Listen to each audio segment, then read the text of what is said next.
Afternoon. So my name is Ken Alex. I'm a senior advisor to Governor Jerry Brown in California. So nice to see you all in Marrakesh. And welcome to this side event sponsored by C40 Climate Analytics and Under 2. As you can see, titled Under 2 MOU 2050 Strategies Towards 1.5 degrees Celsius with States, Regions, and Cities. So let me give you, many of you know what the Under 2 MOU is, and now we're called the Under 2 Coalition. But let me give you just a couple of quick minutes on the Under 2, and then we'll roll into our side event. So in May of 2015, really just less than a year and a half ago, we started the Under 2 MOU with signing event with 12 subnational jurisdictions. That was the original group. Those subnationals, led initially by California and Baden-Württemberg in Germany, were concerned that subnationals, even as large as California, the 5th or 6th largest economy in the world, really had no voice leading up to the Paris talks, and that subnationals were sort of not part of the international discussion around what to do about climate change. So we started with this simple idea that subnationals could join an agreement in which all of the signatories agreed to reduce their own emissions by 80 to 90% below 1990 levels by 2050, or under 2 tons per capita. And that's an important distinction because it allows developing subnational jurisdictions to be part of it as well. It makes no sense for certain areas that already are very low emission to reduce a further 80%. It clearly hit a nerve. Just to cut to the chase, as of today, we are at 165 jurisdictions around the world, representing well over 1 billion people, 35% of world GDP. Every continent is represented, rainforest states, the 4 motors of Europe, and everything in between. So this is a recognition, I think, that states, cities, provinces, regions have a very big role to play. They are where much of the climate action happens in the world. And we're going to talk about today specifically what role they have in getting to these very difficult goals. And now we're talking about 1.5 degrees, not just 2 degrees. And so with that, okay. So Laurence Tubiana is delayed, so we're gonna go right directly. Are we queued up on the video? All right, I can introduce the video of Mayor Pais, the mayor of Rio de Janeiro and the chair of C40.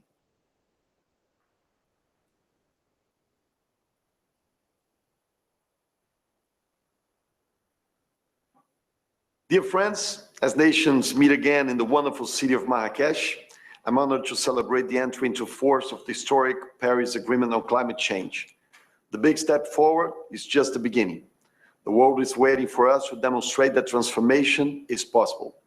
We need clear, ambitious and bold climate plans for governments, private sector, and communities. As chair of the C40, I've seen how cities have been at the forefront of climate action, setting ambitious targets to reduce emissions and adapt to the impacts of climate change. Mayors have the powers to act on the sectors that generate more emissions in cities: transports, buildings, and waste. In Rio, we have transformed the mobility system.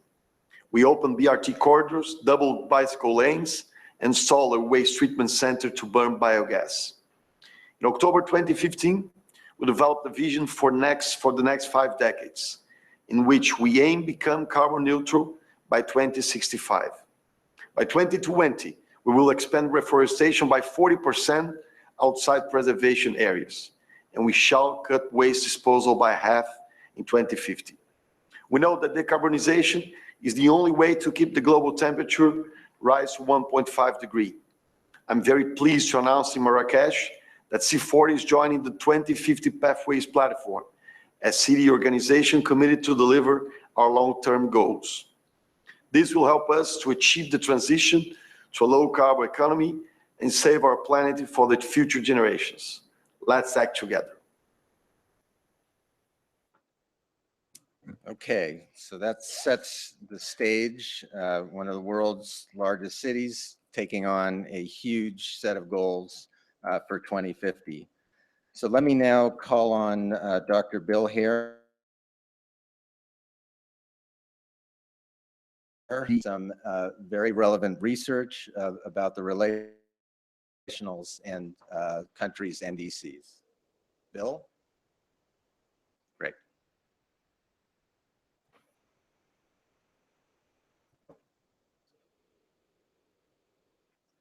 Thank you for that kind invitation, and it's a pleasure to be here. I'm just going to step you through research which the Climate Action Tracker Consortium, which involves, of course, Climate Analytics, New Climate Institute, and EcoFIS, has done in relation of answering the question, how are we tracking towards 1.5 degrees? Of course, the Paris Agreement contains at its heart a scientifically based goal, the 1.5 degree limit in shorthand, and a series of scientific assessment procedures. I'm not going to step through those, but the text of the agreement, of course, is, as in all legal agreements, complicated. Whole warming well below 2 degrees, pursue efforts to 1.5 degrees. But ultimately, it's about peaking emissions around 2020 and reducing emissions of carbon dioxide to zero around 2050 and greenhouse gases 1 or 2 decades later. Now, when the Climate Action Tracker, we have been tracking what countries are doing, their pledges, their promises, their commitments, now their nationally determined contributions against globally agreed goals since 2009. I'm going to step you through our most recent analysis of that. We have, of course, what current countries are currently doing, current policies, that's in blue. It's heading towards well over 3 degrees, as you can see. Their pledges, the nationally determined contributions, are heading us towards around 2.8 degrees warming, and the green pathway is the 1.5 degree emission pathway. So as you can see already, we're not in the right way yet towards 1.5 degrees. So narrowing the time frame down to the next 20 years or so to 2030, you see current policies above nationally determined contributions. That's good. It means countries are making commitments that make a difference. But there still remains a significant gap between the nationally determined contribution or pledges pathway and where we need to go. And that's the challenge of the next 5, 10, 15 years, is to close that gap to get onto that pathway. Now, as I've said, our analysis has looked at where countries are headed. Our thermometer shows it's around 2.8 degrees, plus or minus, given uncertainties. It's about 0.1 degrees Celsius lower than we found in Paris, 2.7 degrees. That's due mainly to emission changes, particularly in Russia, historical revisions of data. So it's good the NDCs are making a difference, but they're not there yet.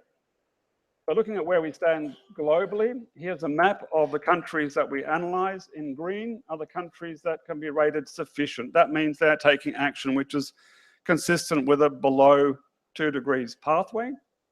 You can see there's not very many, and they're very small countries: Costa Rica, Gambia, Morocco, Ethiopia, and Bhutan. Most of the countries in yellow are large economies. They're rated as medium. Their action isn't yet sufficient unless other countries take much more action to get to 2 degrees. A larger number of countries are inadequate. In summary, we have looked at 31 NDCs, 5 are sufficient, 11 are medium, and 15 are inadequate. So the picture is ripe for improvement, I think, in terms of moving things forward. So overall, to step through 6 countries, the European Union, historically a leader, its target represents actually a slight slowdown compared to the recent historical levels of action. An acceleration is needed now to reach where we need to be in 2030. I'm hoping that's on the agenda now in Europe with the developments going on there. Brazil, with its currently implemented measures, would probably meet its 2025 goals, but would miss 2030. So more action needed there to continue the early momentum. Canada, famously projected to miss its pledge, but the new government there is bringing in new measures and new policies which we calculate will make a very big difference. And I'm sure that's under very active consideration by those of you from Canada here today. In terms of the United States, it needs to fully implement its policies that it has on the table now under the Obama administration to actually meet its targets. I'll come back to that in a minute. China is on track to peak its carbon dioxide emissions, and in fact, if we were looking at the most recent data, we would say it may already have peaked its CO2 emissions. We can't say from the science point of view with certain, but it's certainly tracking quite well against those carbon dioxide commitments anyway. India, I think that's one of the biggest games in the world going on now, the rapid rise of renewables, the cancellation of coal plant. No one really knows which way that could go, but the signs are promising it could be heading towards a renewable future, a transformation. So that's a positive signal.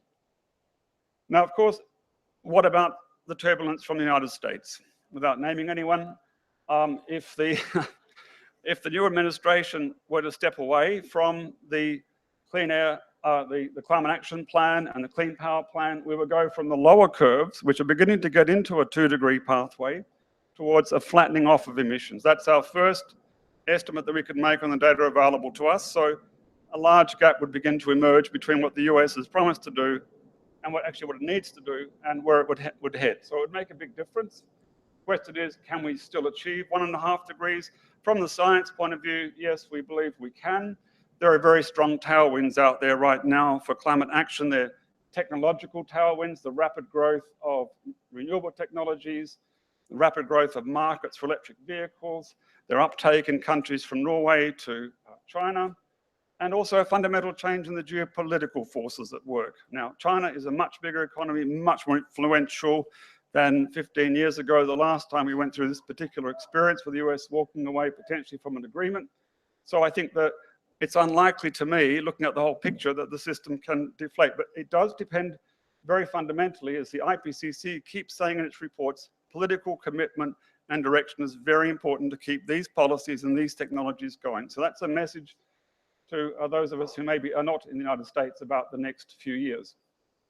So how are we tracking in summary? The INDCs for the period 2025 and 2030 need to be substantially improved. As I've shown you, there are already signs of progress there, very much ripe for improvement. Now, the next step internationally is to begin to discuss how to improve those commitments. That will be done in the facilitative dialogue, which is UN speak for reviewing actually how we're going towards our agreed global temperature goal. So I thank you for your attention.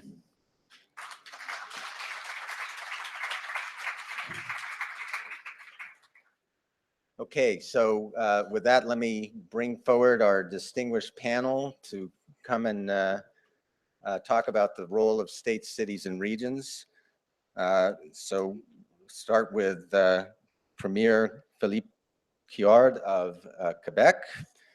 Dr. Her is already seated. Honorable Carolina Skog, a cabinet minister for the environment of Sweden, and Mark Watts, the executive director of C40.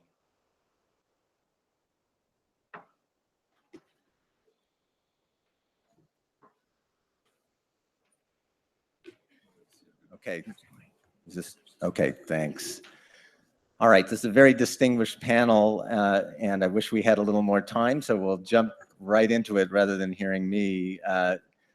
Premier Kiard, you have one of the most active subnationals on the planet, really.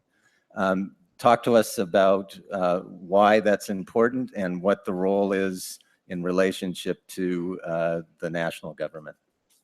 Thank you. Good afternoon to everyone here. Just a very quick background in Quebec so you can understand and see where we're coming from.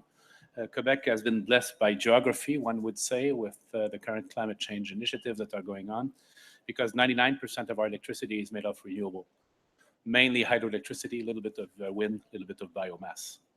We also started putting a levy on fossil fuels in 2007, which evolved towards a full carbon market that was linked with California in 2014, with until now very, very promising results. So we have achieved our 2012 targets. We are on track for the 2020 targets. 2030, and if MOU, the under 2 MOU for us is the equivalent of our 2050 target. We will keep using carbon pricing as the main tool of our actions. Why? Because the market provides us with significant funding. We deliberately decided not to make it revenue neutral, to use the funding to reinvest in the economy and initiatives of emission reduction and adaptation, which will provide us with close to $3.5 billion by 2020, which will be entirely invested in climate change-related initiatives.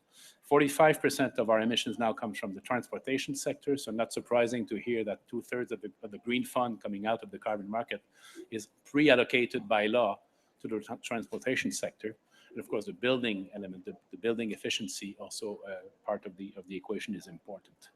I would also like to add that we're also acting internationally with contributions, solidarity contributions for emerging countries, countries of the South like Africa. We gave details of a $25.5 million program of paired funding for projects led by private sector and NGOs, both from Quebec and, for example, Africa. A significant contribution to the Global Environment Facility and also a youth-related program. So for us, the name of the game is carbon pricing, but acting decisively on transportation, meaning electrification of transport, of course, transition of energy. And I think we can achieve that. Of course, the reality in our country is very diverse because of variations in geography. Our friends from Alberta and Saskatchewan, for example, being oil producers, have a very different picture. So all this provides an average in Canada that explains what you saw on the screen. But we want to work together with the federal government, which announced recently that provinces should all have a serious and a proven mechanism of carbon pricing, either a carbon tax or a carbon market. We could enter a debate about which is better, but I'm not sure this is the place today. But I think we are moving on the right track. And the last thing I'd like to say is that during the last few years, there was not a lot of action, shall we say, by the federal government in Ottawa. So the whole Canadian action was taken by subnational states, essentially, and large cities. And it may be that the same thing will happen now with the current political events in the States, which will give more opportunity and more impetus for subnationals like California, Quebec, and other provinces to act even more decisively, because even with this election result, we know that many US states still will be engaged and still will be working with us on that front. Last element, our current emission per person per year is just a little bit under 10 tons per person per year, which is very, very low compared to the Canadian situation at large, again, because of this geographic advantage in hydroelectricity. So that means that the next tons are going to be very difficult to get at. Thank you.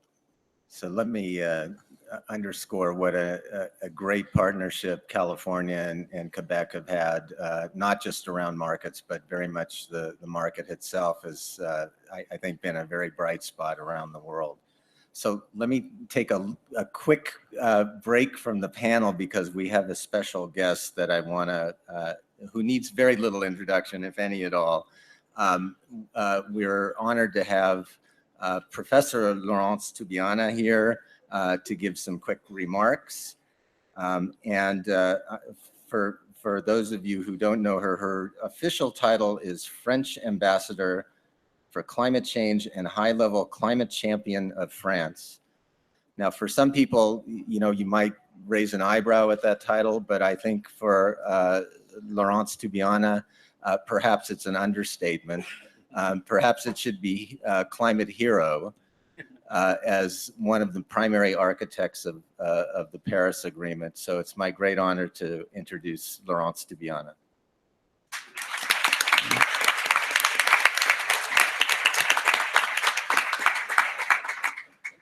Thank you, Ken, and thank you for the kind words. Of course, it's already almost 1 year, but it's good to see that there is still sort of support and affection in the room. So thank you for the applause.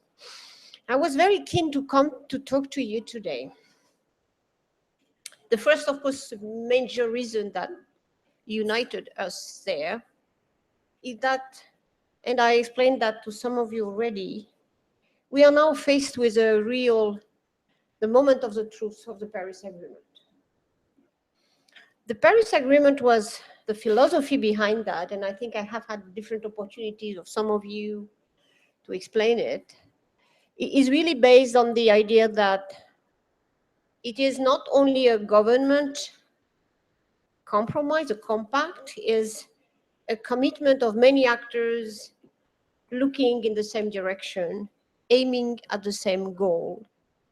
And the beauty of Paris was that the cities, the local governments, the businesses, and the civil society align their vision and their message to get the more ambitious agreement possible in Paris.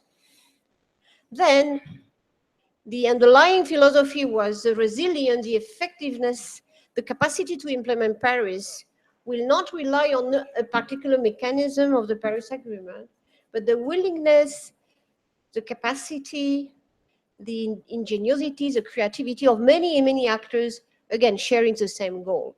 It's like you aim at something, everyone with his own capacity, its own intelligence, his own, again, creativity. There is no a government to tell you where to go, but you check every time if you are going in the right direction at the right speed. So now, ladies and gentlemen, we have to demonstrate that this resilience is there, that we are not stopped by political uncertainty, that we are not waiting for the president-elect of the United States to decide the future of the Paris Agreement. We should not wait.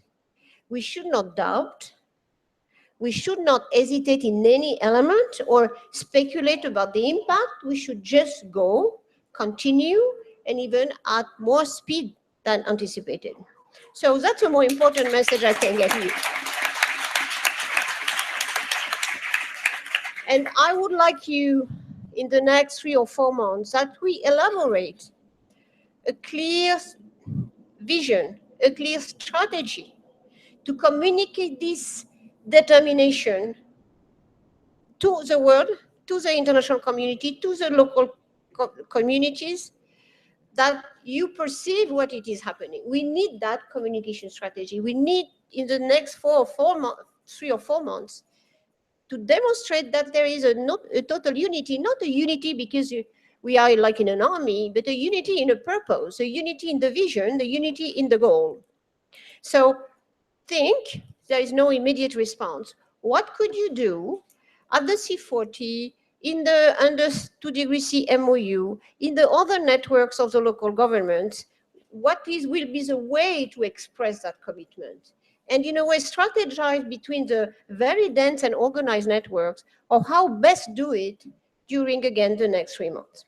So that's my demand, in a way, as climate champion, that you begin to think this together, and that we finalize a strategy by December, that we know exactly how we will communicate this with very strong words.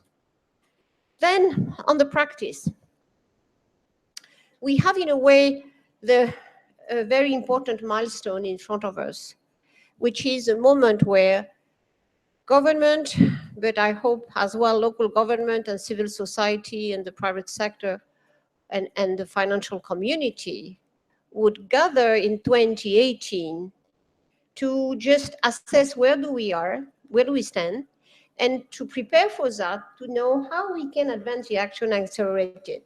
So just wanted to organize yourself in saying, we need a very successful 2018, and we need, before that, to have advanced enormously our action agenda.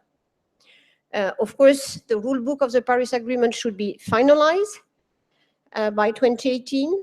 We will have this facilitative dialogue, and in this dialogue, I count on the contribution of all the local governments to come in and say, we achieved so much, we are much more precise in the way we think the policies and the framework, and we are even more committed than before.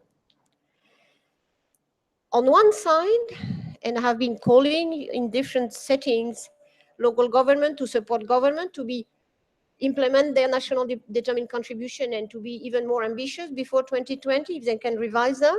And of course, very much is many times in your hands. And on the other side, and I will launch that Thursday afternoon at 2:30, a new platform to share the long-term vision that together we can elaborate where we want to be in 2050, where we want to be in 50 consistent with the Paris goal. We know that the NDCs are not consistent with that, but we need the vision and then to backcast from where we are and to see what will be the pathways, the evolutions, the next steps of this incredible and profound transformation. For that, I offered, and the reaction was so positive, I was so happy, that we have a common platform between government that want to really launch their own exercise, their own thinking, their own vision of what their economy should look like by 2050, but to do that together with cities, their cities and other cities, to do that with the region and the state, their states and region and the others as well, but to do that with business as well, that are able to show what they think their business will be by 2050. So I would really like you to come participate to that exercise of where do we want to be in 2050, how we will, our economy, transport, cities, agriculture, land use would look like, again, if we take seriously Paris goal.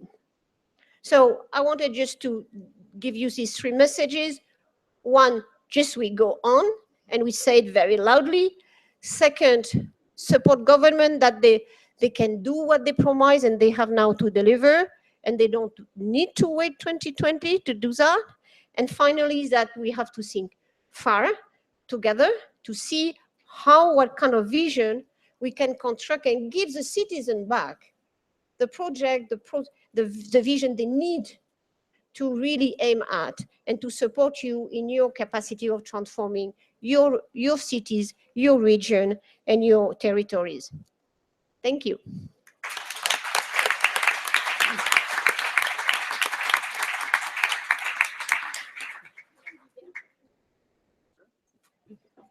Well, thank you so much for those very important comments, and I think this group will take it all to heart. Let me turn now to Minister Skog. You're here on behalf of Sweden. I understand that at some point you were also a mayor, so you have some understanding of the relationship of regions and central governments. What is your feeling about the role of regions, states, provinces, cities to the nation, and how does their efforts, how do they help your national effort? Thank you very much. Combating climate change and staying well below 1 degrees will require concerted and coordinated effort on all levels of society, from the global to the national, subnational to the local. It requires a mobilization of all society. And let me point out some of the responsibilities from these different levels. From the national level and from the government, we can and we should actively support actions from regions and local authorities in their climate action work. But the most important role from the government is pointing out goals, policies, and frameworks for the climate work to make sure that it is integrated in other policy areas such as health, job creating, business policy, export strategies, and so on. And so that we achieve effective measures that work combine work on carbon efficiency with sustainable development in all three dimensions. In Sweden, we have two types of goals. As all countries, we have a goal which is a figure. For 2020, our goal is to reduce our emissions by 40%, and we will reach that goal easily, actually. We will. And a parliamentary committee representing 80% of our parliament have now suggested that for 2045, we should focus on zero emissions. This will be much harder, of course, but it's doable. The national level has a very important role, at least in our Swedish context, to focus on pricing. And carbon pricing is efficient. We have had a carbon tax in Sweden since 1991, and it has proven to be very, very efficient. But there's also the legislation tool that we should need. And one example that I want to uplift is we have had a ban on landfills in Sweden for a quite long time now. And that has spurred local and regional level to work with innovation in their waste management. And working strategically and systematically, we have managed to live with that ban and promote innovation and a vivid circular economy. Of course, the third point, which is very important from the government side, is funding. And we have a long tradition of co-funding from the government side directed to the regional and to the local level. And we know that it is an efficient way to work, both in reducing greenhouse gases, but also to create jobs and create good incentives for businesses to work with innovation. And we have two types of investment programs in Sweden, one specifically on carbon efficiency, but one directed to cities and spurring sustainable urban planning. We also believe strongly in cooperation. Therefore, we have a number of innovation programs where we invite business, local level, regional level, and NGOs to a partnership. And this is actually part of our exports strategy, because we intend to make money out of that. And because we know that those types of green innovations, when being in the forefront, will create innovations, technical innovations, social innovations that we would be very proud to export globally. Very much of the concrete work to reduce emission is done on the local level, on the regional level, and by individuals. And I do welcome that the subnational level is taking its place in the global debate, because we really do belong there. And I guess we have had some dark moments the last few weeks doubting the global work. And when I look for hope, I look on the mayors. And if only mayors ruled the world. It would be better, huh? But saying this is, of course, not stepping back from the responsibility that is lying on the shoulders of our national level. We should step up, have clear goal, but also find cooperation between different levels in society, and take also responsibility to spread the knowledge that are created specifically on the local level, for example, on city planning. But we really need to work together now to capitalize on the current momentum for creating action that the Paris Agreement and the Global Climate Action Agenda has created. Thank you.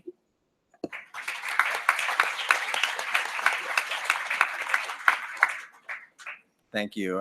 I know from the perspective of the state that having strong support at the federal level is quite valuable.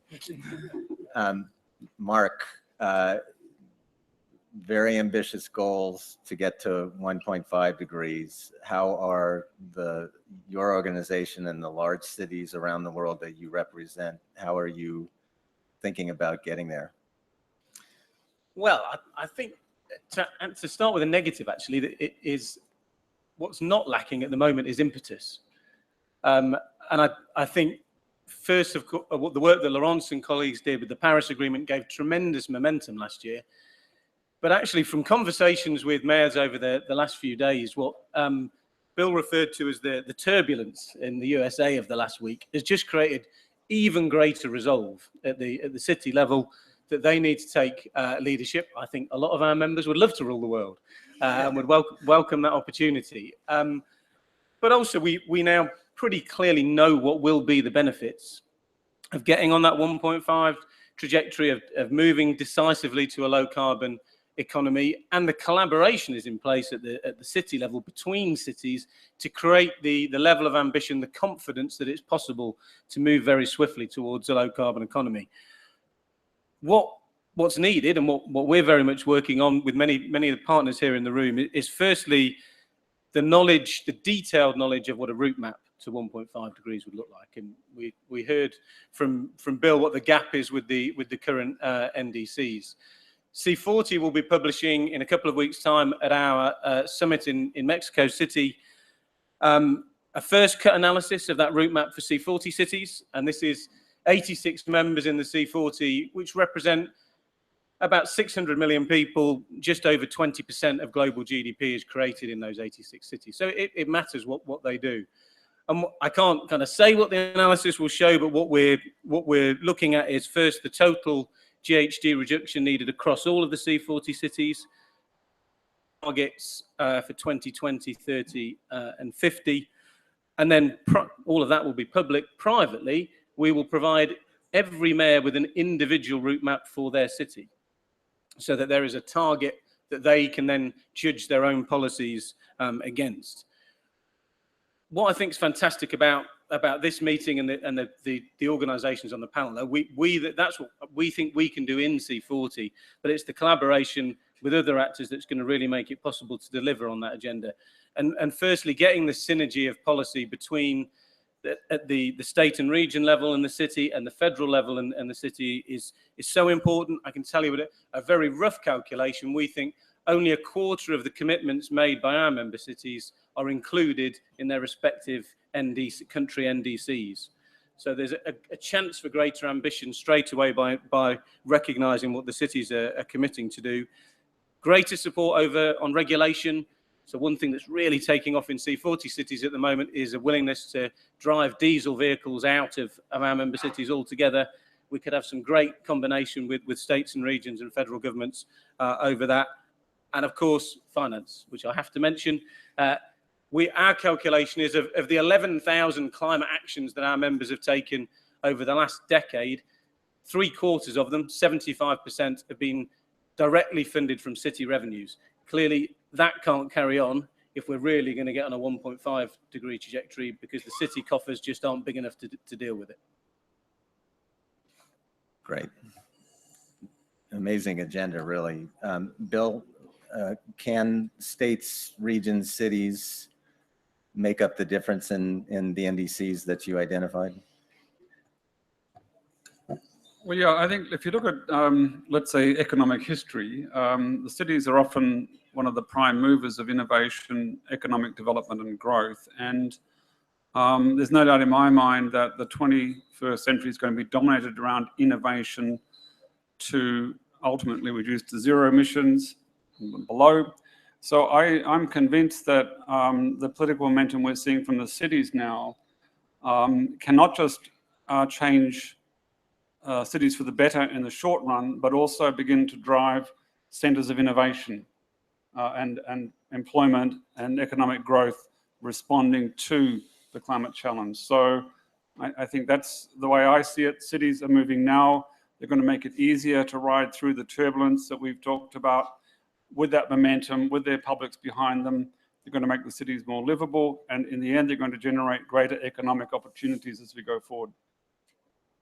Everybody was so pithy on this panel that I'm now going to ask a question that we'll see how it goes. I didn't prepare them for. So if you each had a chance to pick one area of collaboration, perhaps where you might see the most benefit between levels of government, local, cities, regions, states, and up to the federal government, what are your thoughts about what the best place for that collaboration? Premier?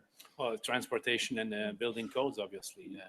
We just adopted unanimously a zero emission vehicle law in Quebec, and if other partners in Canada do the same, it's going to be much more powerful. But this way, manufacturers cannot play one province against the other, and everybody is on the same playing field. Same thing for a building code. So I would say that these two sectors are particularly indicative of the need for collaboration. Great. Minister? Thank you. And I have to agree on transportation, specifically looking at where Sweden is now, but that because we have more or less managed our energy sector, but transportation, very much work has to be done, and it's very clear that from the national level we cannot manage it on our own. We have some tools, but they really clear that they have to be added up by tools that are on the regional and the local level, and it's a common effect that can create the transition needed to create a truly fossil-free transport system, which is of course possible, but one tool that has to be used actively is city planning to really create possibility for truly effective ways of transportation. Walking, biking, and public transport, city planning is crucial. So I think transportation is where it's it's very, very clear that a different level have to work together. But then I am about to leave, but before doing that, I just want to announce very clearly and welcoming the initiative under 2, and we are happy to endorse that initiative from the state of our government. This is our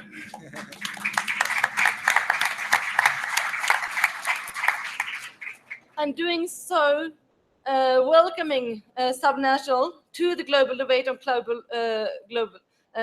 global debate on climate, taking on leadership together with active states and also together with the European Union. Thank you. Well, thank you. That was not orchestrated. Thank you so much. All right, Bill, what's your thought? Yeah, I agree very much. From the science point of view, our own analysis of what's needed shows that transport and buildings are 2 of the most important areas. Buildings, particularly difficult for governments to get at for a lot of different reasons, but sustainable zero-emission mobility in cities is fundamental to getting to a 1.5-degree pathway. You can't get there if you don't do something about buildings, going to zero-emission buildings or positive energy buildings as well. And this is something where cities can be a driver and need to be a driver, not just in the developed world, but in the growing infrastructure of buildings in the developing world. That's a really big issue and a big challenge to actually make developing world cities more sustainable and livable in the future. So that's my perspective as a scientist. As a human being who actually lives in a big city in Berlin, I have the same priorities: sustainable transport and better buildings. And Mark? It is impossible to argue with transportation and building codes. Yeah. So I'll go for a third one, which may be more difficult, but I think to change the rules of international climate funding, because we're all putting this huge emphasis on urban climate action, but at the moment it's almost impossible for city governments directly to get funded from international climate funds. And we're just not going to be able to hit these targets unless that changes. And if it's not possible for the existing multilateral funding agencies to change their rules and to be able to lend directly to cities, then we need to create a new city development bank that can do it.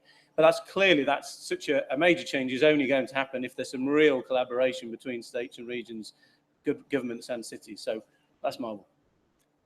Okay, so in light of Laurence Tubiana's direction for action, let me step out of my moderator's role just for a second and speak on behalf of California, just to say, as perhaps the largest subnational in the world, that California continues fully and completely its commitment to the Paris Agreement, to climate action. We have in our laws, it is in statute, that we will be reducing our emissions by 40% by 2030. That will increase our renewables by 50% by 2030, doubling efficiency in buildings in the same time frame, reducing short-lived climate pollutants, and continuing on, and also working with the Under 2 MOU group, with C40, with Quebec, and with many other partners around the world. So subnationals are going to continue to play a large role, and I think probably an ever-growing role. So join me in thanking this terrific panel.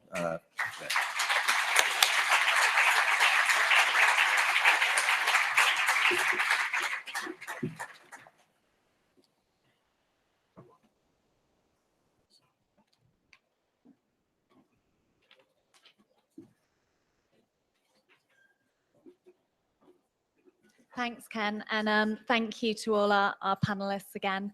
My name is Libby Ferguson, and I'm States and Regions Director at the Climate Group.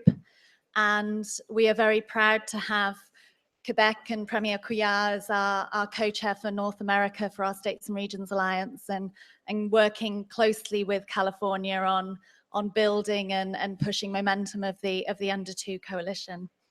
We're now going to move on to our second part of the event, still keeping with the theme of 2050 planning and pathway planning, and looking at the 1.5 degrees in the Paris Agreement. But this time focusing in on the issue of where we get the big wins early. And we've got another really strong group of speakers looking at that topic. But firstly, I'd like to introduce Dr. Mikhail Schaefer, the Director of Science at Climate Analytics again, for another presentation to frame the discussion, and then we'll bring up our panelists. So thank you.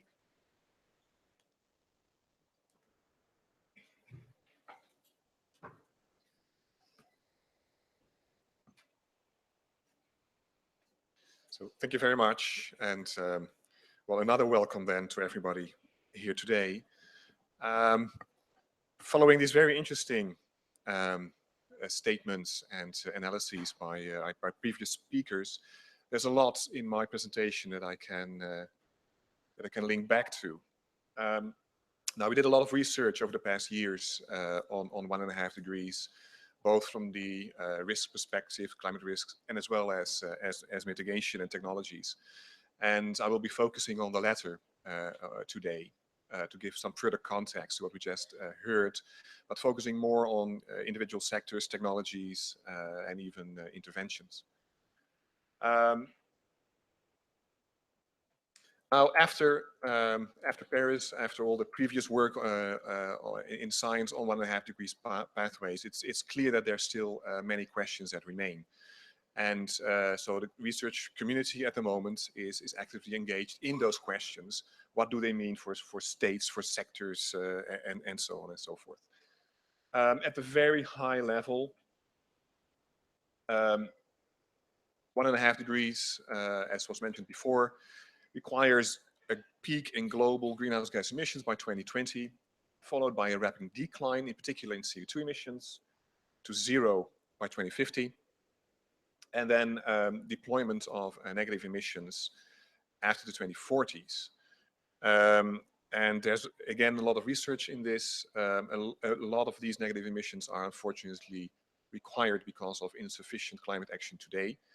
But there's still a part of it that can be reduced. The need for it can be reduced by more rapid and accelerated actions. Now, what are the first things that we identified that need to happen in the near term to keep the path to 1.5 degrees open? First of all, we need to stop building new coal-fired power plants, and this needs to be happening fast. And I'll come back to that in a second. Next, and directly coupled to this, we need to increase the rate that low carbon power is installed and used globally. Then we need to look at more energy intensive sectors. We need to make sure that those are making the transition to low carbon really very quickly after 2020. And again, also mentioned before in the previous panel, circular economy needs to be stimulated.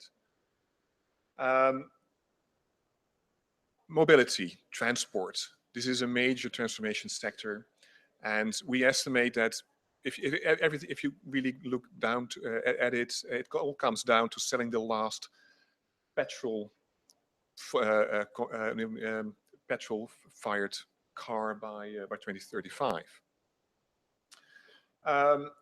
We need broad agreement on a vision of 1.5 degrees. What does it really mean? How can global concerted action help achieving those goals? And then in the building sector, again, this is a very important sector. Innovation rates need to be accelerated dramatically. And basically all new buildings need to be fossil free and net zero energy by 2020. I want to point again to the transport and the building sector. They have been mentioned in the previous panel to my delight, because what we identified as one of the essential requirements on the 1.5 degree pathways lies in those sectors. And this is where the real additional effort, for example, compared to 2 degree targets needs to happen. Then also in the agricultural sector, significant improvements can be made, but a lot more research, in particular in this area, is needed. And finally, forestry land use changes. Here we see a target of 50% by 2030. Our latest research, actually emerging in the past few days, shows that it can happen and it should happen earlier, leading to actually a zero emission level by that date. Now, looking at power, this is the coal sector. I said I would come back to this.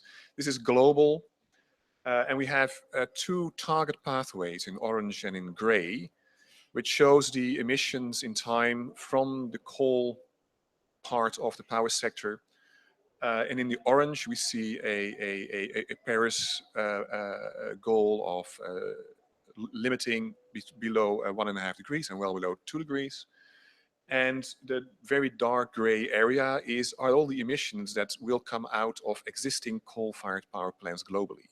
And as you can see, this is too much, and it's even too much for a more relaxed below 2 degrees. So not well below 2 degrees, but a below 2 degrees pathway.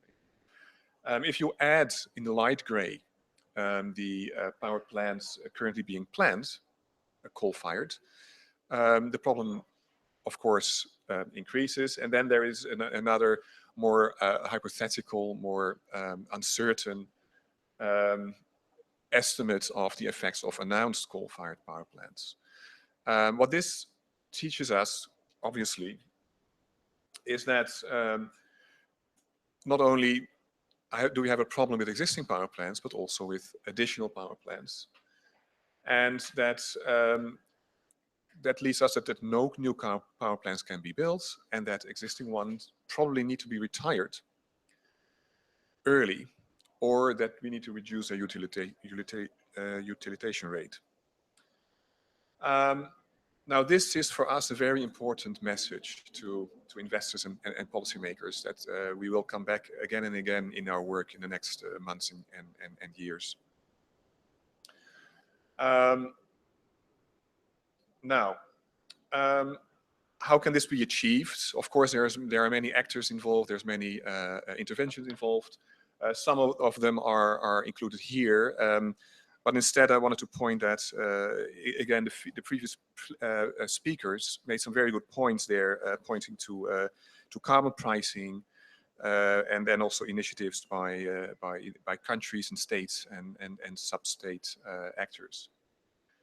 Now,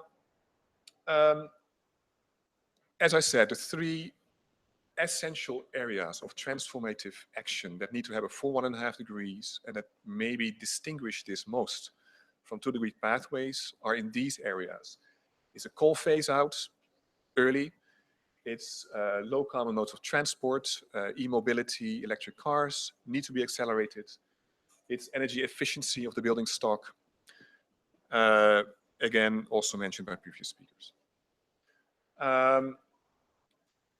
Now, that being said, we should not forget that still a lot of action needs to happen in other sectors as well. And for example, in the land use and land use change and forestry sector, as well as the harder energy intensive sectors. Finally, I I'd like to point that apart from all the challenges of a 1.5 degree pathway, there are also many benefits. And tomorrow we will have a report coming out that is analyzing some of those benefits and just pick some high-level messages for you here today. But of course, more details will become available tomorrow, including to a national and regional level. To mention a few, it now becomes clear that there are very, very substantial economic consequences, damages from pathways higher than 1.5 degrees, even in the next decades up to, for example, 2040s. That the transformative technologies and eliminating the more polluting fossil fuel-based technologies will clean up a lot of air and therefore improve health and also agricultural yields.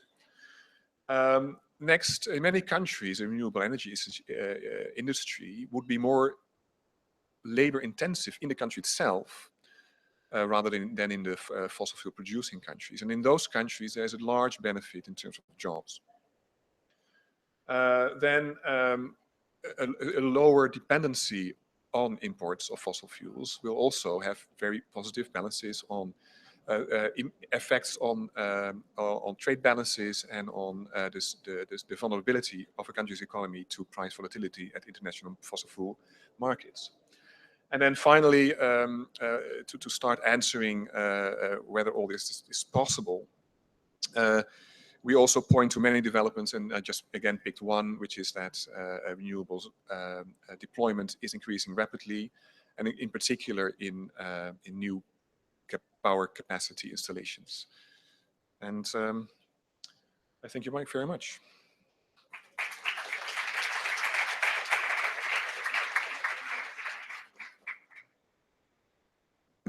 Thank you, Dr. Schaefer. I'd now like to introduce our speakers for the next part of the session. And I'd like to welcome Sir David King, Special Representative of Climate Change for the UK government, up to the stage. The Honourable Leslie Griffiths, Cabinet Secretary for Environment and Rural Affairs for the Government of Wales, and the Honourable Shannon Phillips, Minister of Environment and Parks for the Government of Alberta. Please give them a warm welcome. Thank you.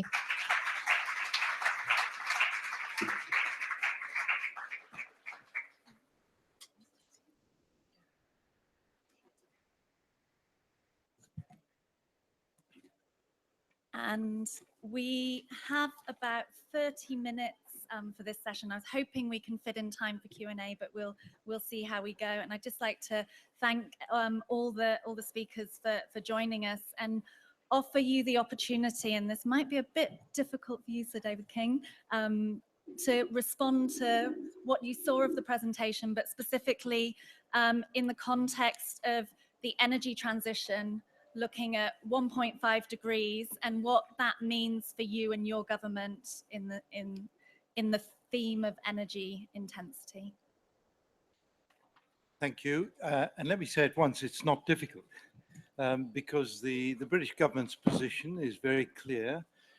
We were amongst those governments that were pushing to back the Marshall Islands in saying, no, it's not 2 degrees, it's less than 2 degrees. We need to aim for 1.5. So that is our position, and that was a victory at Paris to get the 1.5 in there.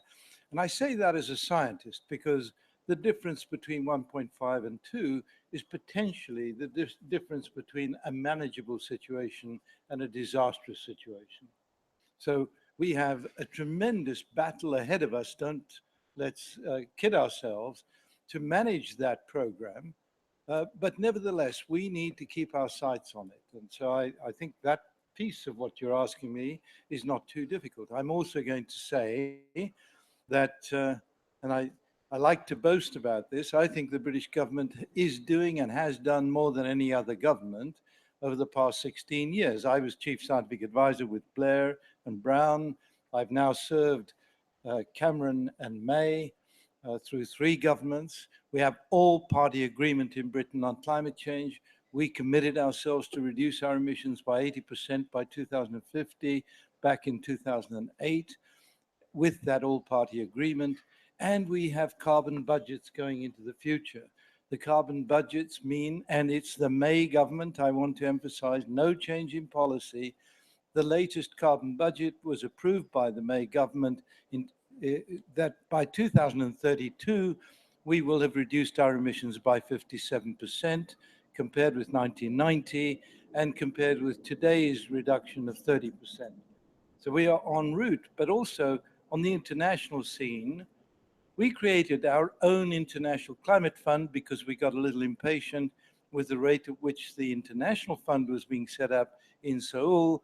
And that international climate fund, entirely funded by the British government, who have put 1.2 billion into the Green Climate Fund in Seoul, was initially funded at 4 billion pounds. We've spent the 4 billion and we have another 6 billion added to that budget. And we have to spend that by 2020-21. We are spending that money in least developed and developing countries to assist them to manage this shift that we're talking about. We are helping them in both adaptation, creating climate resilience to the climate change that is in on the way now, but also to manage the switch to low carbon energy systems. In addition, if I still have time, let me say we have an aid budget, which is about, depends on the current exchange rate. It's changing rather rapidly now, but in dollars, it's about $13–14 billion a year. And that is very largely committed to a program of assisting African development with this transition to low carbon energy systems. And we don't try to separate these two objectives out because we believe that the development process includes capacity building to enable small companies to be developed, to assist in putting on rooftop solar, to managing the rooftop solar business. We believe that education, capacity building, and the shift to low carbon technology is key. We have created Energy Africa, and Energy Africa, the objective is relatively simple. It is that by 2030, we will have rolled, with African governments, we will have rolled out clean energy, that is renewable distributed energy, to every village that is off-grid in Africa at the moment. That means we would reach 600 million people. That's our objective using our aid budget. So I think there are many other things I could add to this, but let me say, is that an answer to your question? That was a fabulous answer to my question. Thank you so much. I'd like to move on to Shannon Phillips, the Minister from Alberta, and ask you to, picking up on the presentation from Dr. Schaefer and the specific actions that you're taking, but also linking to what Sir David King has just said. What's happening in Alberta and why is energy transition such an important issue for you? Well, first of all, thank you all for taking a few moments of your time this afternoon with us. I know that COPs are so busy, and so I'm honored that all of you have chosen to share a few moments with us. Alberta is an energy producing jurisdiction. We are the largest source of oil and gas for the United States. So we come to this topic with a particular perspective. Before 18 months ago, our province did not have a robust climate change strategy at all. In the past 18 months, we've introduced legislation to limit oil sands emissions, to reduce methane emissions by 45% by 2025, to eliminate emissions from coal-fired electricity generation by 2030, to phase in renewables to replace it, to make hundreds of millions of dollars of investments in energy efficiency, $2 billion of investments in green infrastructure, which we will facilitate by putting a price on pollution, on carbon pollution. So that is the first 18 months of this government's mandate. We are moving forward on climate action, not just because it is the right thing to do, but because it creates jobs, it creates an investment climate, and we are an energy province. We do not have to only be an oil and gas energy province. We can expand that out and use our entrepreneurialism, the fact that we have the youngest and best educated population in Canada, to build a different kind of economy. But it's one where we have to be sufficiently bold where we can be, but we also need to be methodical and thoughtful. The great majority of the people that I represent and to whom I am accountable put food on their table from the energy industry, from oil and gas. It is the economic driver of Canada. And so we move forward in a way that, that is collaborative with our industry partners, that recognizes that the world of the future will be carbon constrained, and that understands that we need to create good jobs that sustain livelihoods while we do this. So that's the context from my province. And to a large extent, what is driving climate action and Canadian leadership at this COP and beginning last year. Thankfully, we have a number of provinces and a federal government who are now assisting us in that leadership. And we move forward as carefully and methodically as we can, knowing that the future will not look like the past.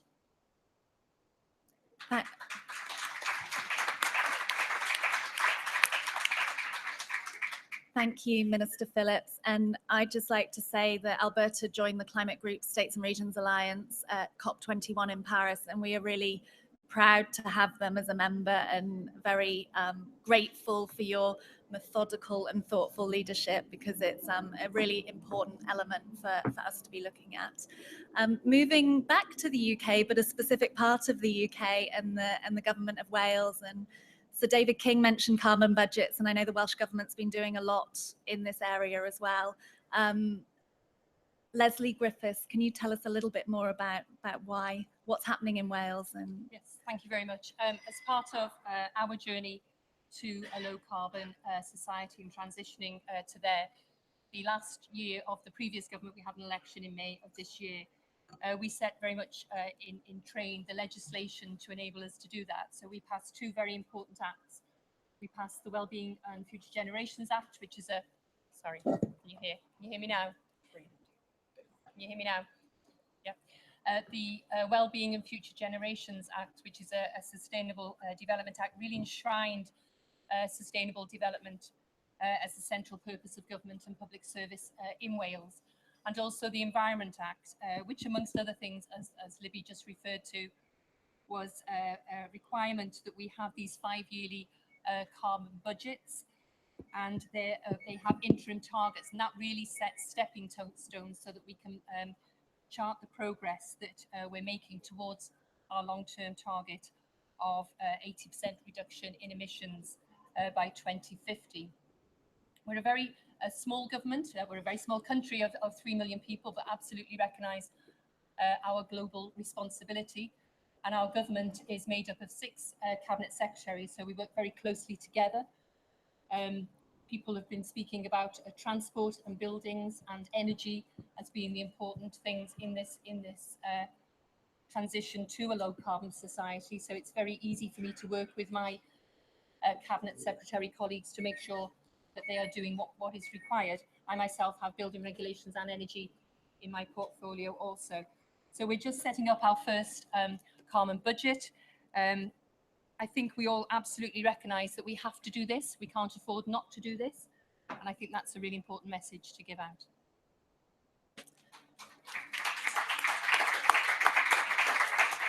thank you. Mikhail Schaefer, would you like to respond to what you've just heard on thinking about the research that you've been doing? And Yes, thank you very much. I will keep it short, so there's time for questions and answers as well. I think it's very, very encouraging, the momentum as expressed here and also in the previous panel.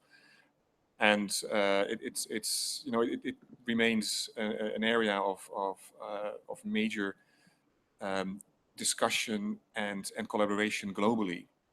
Obviously, specific interventions under 1.5 degrees and the opportunities, they vary a lot by location and particular circumstances. And it's the job of this global dialogue collaboration including decision makers and scientists, engineers, and innovators, to see how all that fits together so that we jointly still achieve the 1.5 degree pathway. Thank you. I'm going to come out to the audience in a minute for questions. So if you do have them, please prepare them and let me know. But before we do that, I wanted to pick up on this question of collaboration. And I know the UK government's been involved in mission innovation, and you've been a strong supporter of that, Sir David. I know that Alberta and Wales are both part of the energy transition platform that we're leading with the climate group. So thinking about collaboration and the value and how it supports you in your actions. So David.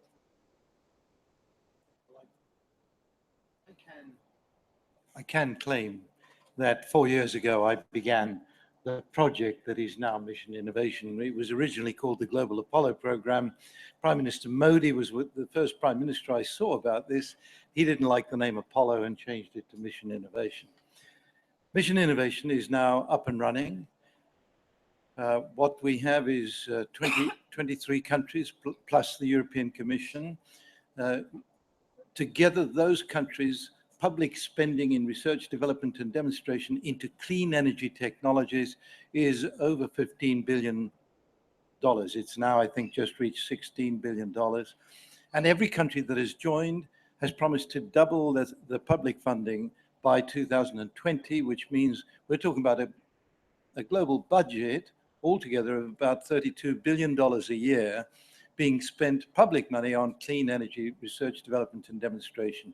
The idea is very simple. It is to de-risk, to take into the public domain, into the marketplace, all of the new technologies that flow out of this collaborative exercise.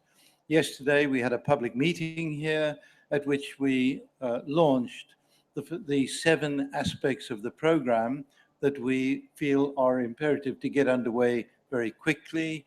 We had a meeting in London to sort out which were the priorities for the work. But the very simple thing is, we know that all of the clean energy technologies that have been delivered by feed-in tariffs in particular across Europe, but also California, that these have produced clean energy technologies in a specific area that are very competitively priced, and that is primary energy, solar panels, etc. But when it comes to energy storage, when it comes to smart grids, etc., we have had very little progress into the marketplace. So this is aimed at finding all of the technologies we need so that globally we can reach 100% renewable energy by 2030. That's the objective, to fill in the gaps of the technology, and working with private sector. And I'm very pleased to say that Bill Gates has jumped into the fray. He has got a team of 28 co-workers, wealthy individuals, putting about $20 billion into the program as venture capital money to speed up those new technologies into the marketplace. So Mission Innovation is off the ground, and I'm very pleased to say that I think that together with the continued commercialization of the products already in the marketplace, commercial because they are competitive with fossil fuel technologies in many parts of the world already, that we are going to reach the point where commercially it'll be more viable to go down the clean energy route than to go down the old fossil fuel energy route. And that's the way to win the whole battle. Thank you. Shannon Phillips. Well, from our perspective, we've benefited enormously from our membership in the Compact of States and Regions and the Climate Group. And I think one of the big reasons for that is that, of course, we see action, a demonstrable action at the subnational level that is practical, and it allows us through forums like the Energy Transition Platform to talk to jurisdictions like California, South Australia, Wales, North Rhine-Westphalian. These are important examples for those of us who are coming in a little bit late to follow and to learn from, and not only in terms of policy, but also governance, technology, and so on. Those are very, very important partnerships. I think in the North American context, what it also provides for us is the courage of our convictions. In the past week or so, what we have seen is a strengthening of the role of subnationals, which is enormously helpful to us in the context of now competitiveness concerns being used as an excuse for climate inaction. And that pressure is very real for those of us whose main trading partner is the United States. The other thing that it strengthens for us is some of those trading relationships as well, not only with the United States, but with Europe, our relationship with Mexico, and so on with subnationals elsewhere is of enormous benefit to us as a Canadian jurisdiction moving forward with climate action. So those are pieces that I think that we're going to look to continue to strengthen, and they are real paths to climate action that particularly in this current political moment cannot be overlooked.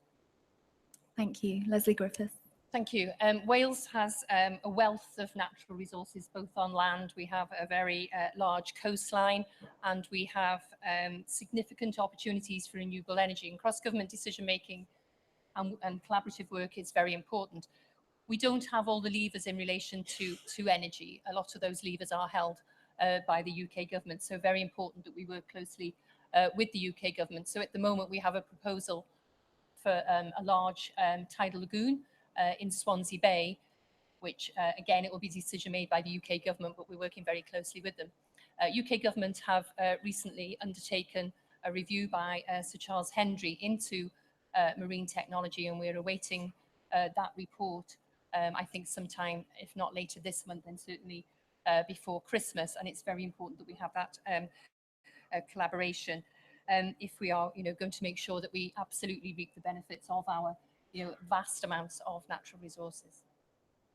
Thank you. I've seen a couple of questions in the audience, and Dr. Tony Lee from Hong Kong, please bring in a city voice to this national and state conversation. Yeah. Thank you. Well, I'm Tony Lee from the Hong Kong Environmental Protection Department. In fact, Hong Kong is also one of the steering committee members of C40. Now, briefly outline what Hong Kong has been doing to combat climate change. Well, our effort is, well, in fact, consistent with what the speakers has been talking about. Well, we are revamping our gas mix for electricity generation. We use more gas, and we're closing down our coal plants by phases. The first one. The second one is transportation. We introduce more electric cars, electric vehicles, expand our railway networks, green transport.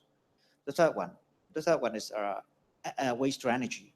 Well, Hong Kong, we understand we have our own constraints in terms of renewable energies because we don't have the luxury of having abundant wind power. We don't have hydroelectric. So we look into the possibility of generating energy by waste. We are going to build a very large incinerator. We are going to generate energy by collecting the recycled cooking oils. And also this year, we saw our first sludge treatment plant coming into operation. This is the largest. Now, at this moment, it is the largest sludge treatment plant in the world. Well, we are not just using it to generate energy, but we also use it as an education center. There are also spas. We use the energy to heat up the water to provide spa service to the people. So actually, this is dual purpose: education and leisure, and also energy generation. So this is what I want to cover. Thank you. Thank you. Alice Ekwu from Cross River State, Nigeria. Thank you very much. It's good to see you, Ibi. Okay. I want to say that my name is Alice Ekwu from Cross River State, Nigeria. We in Cross River State, we are forest-dwelling people. And for us to key into this, we're trying a number of ways the clean cook stoves, and we've come up with the latest one, which is the briquette production to replace cutting down of wood for firewood. And so, which brings out a lot of emission. So we're producing the briquette using rice husk. Rice that is being produced usually, up until now, they throw it away. In fact, they make a huge mound of it, and then they set it on fire. And to burn it, they emit a lot of smoke into the air. So we're converting that into briquettes. And that's another innovation that we just brought in now. Then, of course, we are aware of solar panels. We're aware of wind. We don't have, we do have wind. We're not as bad as Japan. We do have some wind. But it's expensive for us as a subnational jurisdiction. It's quite expensive. I was very happy with the presentation of Sir David King, who says that they have a program for Africa now. And if I heard you well, you said you're going to be reaching out to about 600 million people in Africa. And I'm very glad that my people will be among, I hope. So this is the effort we are putting in place. But then we are at the needy end of it. We need help. We're making a lot of effort, but we need support to continue and to get it to back on land. So I would like you to key into your program, Cross River States. Have it in mind that we will need. So we've started doing something in that regard. And as a member of we are a signatory to the Under 2 MOU, and then the states and regions. I'm about to. Well, I'll talk to Libby later to sign the forms, okay? Because we're a party. So please, can you kindly key us in? But I would like to say there's a challenge here. Usually, when support comes in my country kind of setting, it comes through the federal government, and then it gets down to the subnational jurisdiction. It takes a long bureaucratic process. And so by the time it gets there, the people get tired of waiting, and they say, okay, we're to hell with you. We're not waiting for you anymore. I give you an example in the case of the carbon credit that was going to come in through the UN RED program. My people were promised that they would get carbon credit. They're still waiting. They were promised since 2008. It has not materialized. And so they are threatening to go back to the forest. They're saying, we've been keeping this forest because you promised that we're going to get support for keeping our forest. And up until now, 8 years on, we've not seen any carbon credit. So, and that's because of the bureaucratic processes, and we don't know how much longer it's going to take. So I want to suggest that please, you bear it in mind that this case will not be like the case of carbon credit. Thank you very much. Thank you, Alice. And I won't ask people to respond on bureaucratic processes because I think we've all got a response on that. But so David, perhaps you'd like to respond to what Alice has said. I think the forest people of the world have a critically important role to play in this 1.5 to 2 degrees ambition. The British government established, not only using RED+, but we established the New York Forest Declaration together with the governments of Germany and Norway. The three governments have put in $6 billion into this program. And we invited all forested nations to sign up. And the signature implies that those countries will together terminate all deforestation of natural forests, not by 2030, but well before then. And we will have reforested by 2030, this is our objective, an area equal to the size of India globally. And if we achieve that, let me say when we achieve that, because it's necessary, we will have created a new carbon sink equivalent to all of the emissions from the United States today. And I see that as a critical pathway to achieving a net zero emission target.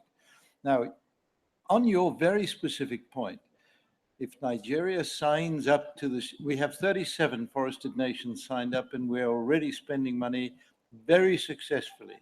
We have millions of hectares already under reforestation on this program. But we do have a difficulty with countries where exactly what you've described happens. And as a matter of fact, we worry about the money disappearing on the way down to reaching the place in the country where the work is needed. That is a really big concern. We therefore have a list of countries where we know that if we give the government money, it will get to the objective we set it. And we have another list of countries in which we do not expect that to happen. That becomes much more work intensive for us. We have to come into your area of the forest and work with local people to achieve our objectives. And so that does make it much more difficult. It makes it much more intensive work for us. So I think, I just have one further point. In terms of renewable energy being more expensive, I'm just going to say our estimate is, first of all, it's going to cost 2 to 3 times less. It's getting closer to 3 to 4 now, with the price falling all the time, to roll clean energy out to villages in Africa than to put an extension of grids out to those villages. This is the lower cost of new renewable energy. The cost of an average family of parts of Africa that I know of kerosene is going to be much higher than the cost of solar energy, etc. So this is a very promising future. It's just a pity that there is the bureaucratic problems that you refer to. I was hoping we'd have time for further questions, but I'm afraid I've got to close the panel now. But I'd just like to ask you to join us in thanking our speakers. Sarah, if you'd like to ask your question directly afterwards, please do. And thank you very much.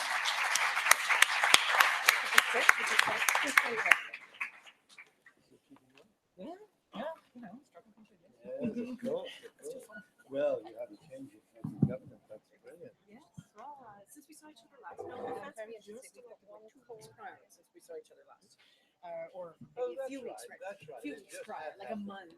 Yeah, because it was early December. So it's yeah, it's very tricky stuff. Oh, it's very tricky.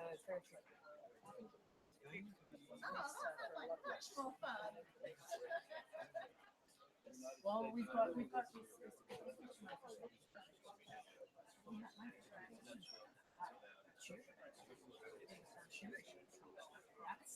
tone and tenor of what we do. Oh, and they are the needles. So let's get a photo. Okay, let me get these here.